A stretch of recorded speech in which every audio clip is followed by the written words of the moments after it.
इन गड्ढों के विषय में तो हम ये चाहेंगे, इतना भ्रष्टाचार के गड्ढे हैं ये सारे। ये अधिकारी वर्ग एक फॉर्मेलिटी करता है, शासन प्रशासन से इन पर दबाव पड़ता है और ये लीपा पोती करता है। थोड़ा सा गोलताल लगाया और एक बारिश के बाद रोडियां उखड़ गई। इतना बड़ा गड्ढा है कि अगर कोई व्यक्ति रात के समय में अगर यहाँ से गुजरे, चढ़े या उतरे और उसका पैर अगर यहाँ चला जाए, जरा सा डिस्बैलेंस होगा और वो नीचे निकल जाएगा। आज हम आपको लेकर आए हैं जीटी रोड यानी ग्रैंड ट्रक रोड पे, जो कि अलीगढ़ का बहुत ही बड़ा हाईवे है। और ये जो पुल है पूरी तरह से क्षतिग्रस्त है, हादसे होने का खतरा निरंतर इस पुल पर बना रहता है। मैं इस पुल पर ऊपर की ओर चढ़ रहा हूँ और आप देखेंगे कि इस पुल की स्थिति क्या है। आप दाईं ओर देखेंगे वाहनों की कतार लगी हुई है, यहाँ से आगे निकल कर जा रहे हैं, साइड भाई सब यहाँ से गुजरे। अब देखिए, अब सीधे आप इधर नजर डालें तो ये देखिए, आप देखेंगे कि ये इतना बड़ा गड्ढा है कि अगर कोई व्यक्ति रात के समय में अगर यहाँ से गुजरे, चढ़े या उतरे और उसका पैर अगर यहाँ चला जाए, जरा सा डिस्बैलेंस होगा और वो नीचे निकल जाएगा। या तो उसका पैर जख्मी हो जाएगा या फिर वो पूरा नीचे जा सकता है। इतना बड़ा ये गड्ढा है। और ये देखिए, ये पूरी तरह से हिल भी रहा है, यहाँ से ये आपको टूटता हुआ दिखाई देगा। यानी स्थिति ये है कि अगर गलती से अगर किसी का पैर यहाँ पर पड़े तो बहुत बड़ा हादसा होने की स्थिति है, क्योंकि नीचे जो स्थान है वो कई फुट गहरा है। तो ऐसे में ये बड़ी एक लापरवाही यहाँ पर देखने को मिली। पूरा का पूरा जो पुल है गड्ढों से भरा हुआ है।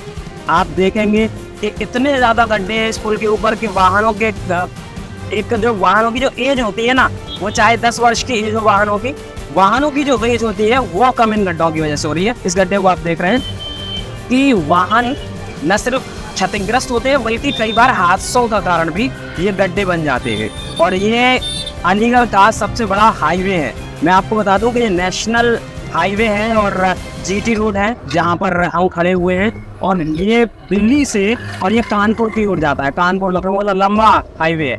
और उस स्थान पे और बड़ी बात यह है कि इस रोड से रोजाना अलीगढ़ के साथों विधायकों का, सांसद का और यहाँ तक कि मेयर तक का भी गुजरना यहाँ से होता है। इतना ही बड़ी बात है कि जब भी किसी नेशनल लीडर का गुजरना होता है, चाहे वो यहाँ पर उत्तर प्रदेश के मुख्यमंत्री योगी आदित्यनाथ जी आए या फिर कोई कैबिनेट मिनिस्टर आए केंद्र सरकार का, इसी रोड से गुजरना होता है। लेकिन यहाँ पर गड्ढे बने हुए हैं। मंत्रियों के आने से पहले मरम्मत की जाती है, लेकिन उस मरम्मत का कोई फायदा नहीं होता, क्योंकि जो ठेकेदार है वो कुछ ना कुछ तो गड़बड़ जरूर करता है। यही कारण है कि अगले दिन ये गड्ढे वापस अपना स्वरूप धारण कर लेते हैं। कुछ लोगों से हम बातचीत करेंगे और आपको बताएंगे कि इनकी क्या स्थिति है। तो चलिए यहाँ से गुजरने वाले कुछ लोगों से बातचीत करेंगे। भाई क्या नाम है आपका? मेरा नाम योगेश गुप्ता है। योगेश जी, ये पुल पर काफी गड्ढे अभी आपको मिले होंगे यहाँ से गुजरते हुए, क्या कहना चाहेंगे इन गड्ढों के विषय में? इन गड्ढों के विषय में तो हम ये चाहेंगे कि ये इतना भ्रष्टाचार के गड्ढे हैं ये सारे। ये अधिकारी वर्ग एक फॉर्मेलिटी करता है, शासन प्रशासन से इन पर दबाव पड़ता है और ये लीपा पोती करता है। थोड़ा सा गोलताल लगाया और एक बारिश के बाद रोडियां उखड़ गई। और आए दिन इस पुल पर मैं देखता हूँ कि हादसे होते रहते हैं। और अभी भी मैं आया हूँ निकलकर तो कम से कम 10-15 जगह बड़े बड़े गड्ढे हैं। जबकि उत्तर प्रदेश सरकार, माननीय मुख्यमंत्री आदित्य योगी नाथ जी का ये कह रहा है कि अलीगढ़ की सड़कें गड्ढे मुक्त हो, मगर उनके आदेश का पालन नहीं किया जा रहा है। मुझे तो ऐसा लग रहा है कि हमारी ही सरकार में अधिकारियों का प्रभाव ज्यादा है। अधिकारी अपनी मनमर्जी के काम कर रहे हैं और सरकार के द्वारा जो बताई गई योजना है वो जन जन तक नहीं पहुंचा रहे हैं। और वही हाल यहाँ अलीगढ़ की सड़कों का देखता हूँ मैं। और आपके माध्यम से मेरा कहना अनुरोध है कि महाराज जी ऐसे भ्रष्ट अधिकारियों के खिलाफ सख्त से सख्त कार्रवाई करें जो उनके आदेशों की अवहेलना कर रहे हैं। और इस पुल पर मैं पिछले करीबन 20 सालों से गुजर रहा हूँ, तो मैंने अपने ही सामने ये देखा है कि 4-5 दफे इस पर टेगरी लग गई, यानी कि पेच वर्क हो गया। कोई जनप्रतिनिधि या कोई बड़ा नेता अलीगढ़ में आता है तो उससे एक दिन पहले रातों में ये गड्ढे मुक्त कर दी जाती है सड़कें। वो भी गड्ढे मुक्त सड़कें वहाँ की जाती है जिस जगह से जनप्रतिनिधि का निकलना होता है।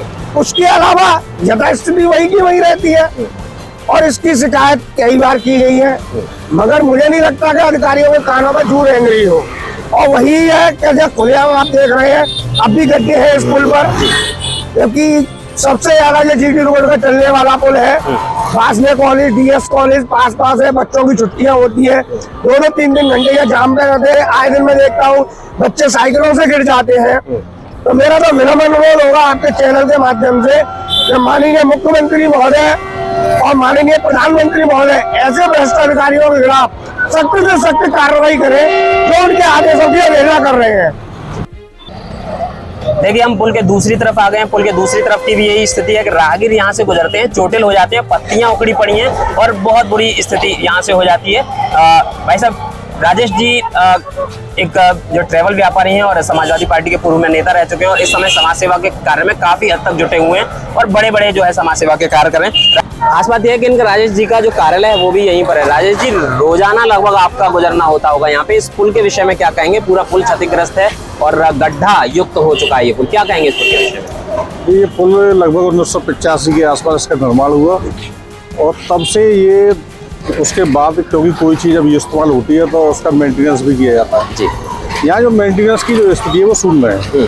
अभी जैसा देखा कि पुल की चलने की सीढ़ियाँ बनाई गई हैं चारों तरफ, वो जो है बिल्कुल ये कहा गया क्षतिग्रस्त स्थिति में है।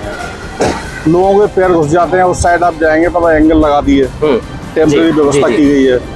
अब उसमें अगर पैर किसी का फंस गया तो उसका पैर हमेशा के लिए मैं समझ रहा हूँ खराब हो ही जाएगा। हाँ। और ऐसी ही सीढ़ियों में पत्तियां उखड़ रही हैं, कहीं सीढ़ियाँ टूट भी गई हैं। इसके डिवाइडर्स जो बनाए गए हैं बीच में वो बिल्कुल क्षतिग्रस्त हो गए हैं, वो किसी वक्त को गिर सकते हैं जी।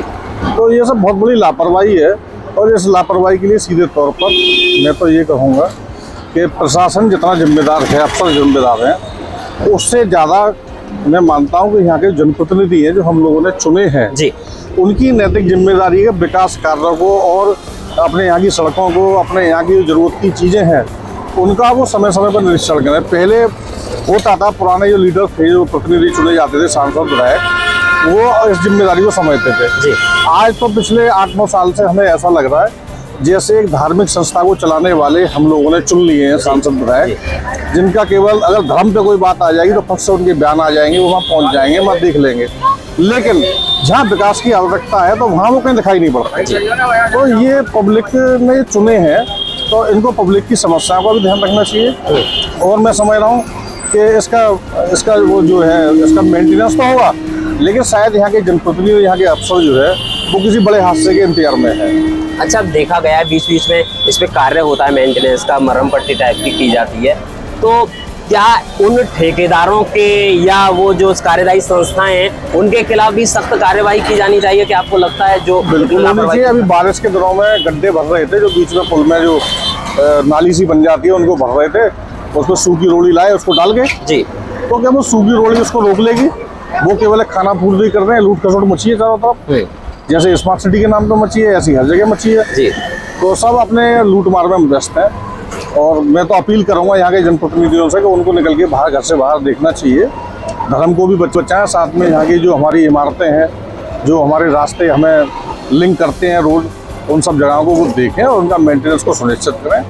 एक ही साइड से काम नहीं चलेगा और वो सभी चीज़ें देखनी होगी, उनकी नैतिक जिम्मेदारी है, वो इस जिम्मेदारी बच नहीं सकते। बिल्कुल जाहिर है जिम्मेदारी तो उनकी बनती है, क्योंकि एक समय पर राजा हुआ करते थे शेर शाह सूरी, उनके द्वारा जीटी रोड का निर्माण कराया गया था, जो कि उस वक्त का सबसे बड़ा राष्ट्रीय राजमार्ग था। आज भी ये राष्ट्रीय राजमार्ग देश के सबसे बड़े राष्ट्रीय राजमार्गों की श्रेणी में आता है और ये पुल जो है, ये पुल उसी राजमार्ग से जुड़ा हुआ है। इस पुल की ये स्थिति है तो निश्चित रूप से जिम्मेदारी लेनी होगी यहाँ के जनप्रतिनिधियों को, सांसदों को, विधायकों को और बाकी जितने भी जनप्रतिनिधि हैं। यदि वो जिम्मेदारी नहीं लेंगे तो आखिर कौन इस बात की जिम्मेदारी लेगा? अपने सहयोगी राहुल गुप्ता के साथ दिलीप कुमार, वरुण चैनल।